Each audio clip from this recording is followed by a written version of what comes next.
In the 19th century, the imperialistic countries decided to use the Armenians as instruments for their aims of weakening and destroying the Ottoman state. And a number of adventurous Armenians did become tools in this intrigue. In the 1877-78 Ottoman-Russian War, they fought against the Ottomans on the side of the Russians. Establishing secret organizations, the Armenians, who knew that the imperialistic countries had designs on the Ottoman lands, began to arm themselves and started a rebellion in 1893 in Sasun and in 1895 in Zeytun. They went on to bomb the Ottoman Bank in 1896 and even went so far as to attempt to assassinate the Ottoman Sultan, Abdul Hamid II, in 1905 with a grenade assault.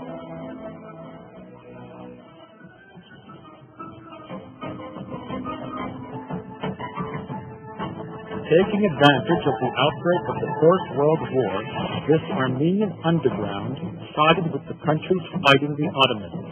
Its instructions to its followers were as follows. If the Russian army were to advance and the Ottomans to retreat, then the Armenians would stir up rebellions everywhere so as to leave the Ottomans caught in the crossfire. If, however, the reverse happened and the Ottomans were to be on the advance, then the Armenians would join the Russian army, already equipped with their own weapons.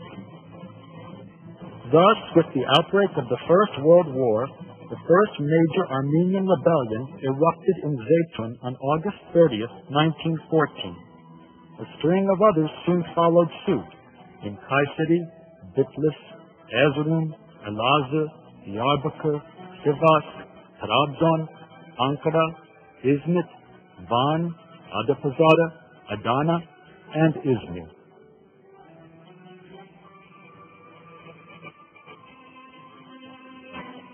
The uprising of the Armenians in Van was a turning point, both in magnitude and duration. Starting in 1914, the chaos in the city made it easier for the Russians to approach Van. This culminated in the evacuation of the city's Muslim population on May 17, 1915. On the same day, the Armenians set fire to the Muslim section of Van, thus helping the Russians to take over the city. This led the Ottoman authorities to warn the Armenian leadership that they would be forced to take drastic measures if the situation continued. However, the warnings had no effect. So, on May 27, 1915, the Ottoman government issued a special law calling for the relocation of Armenians living in the war zone away from the front lines. The Ottoman government felt it had no choice, engaged as it was in a life-and-death struggle in the First World War. It resettled the war zone Armenians in other areas, where the rebels among them could cause less harm to the country. Admittedly, many people died during this period, both Armenians and Turks, combatants as well as civilians. Wartime conditions, harsh weather, and rampant disease all took their toll. In such a setting, the compulsory migration of the war zone Armenians was marked by many deaths. However, this was in no way a genocide, as it has often been claimed to be.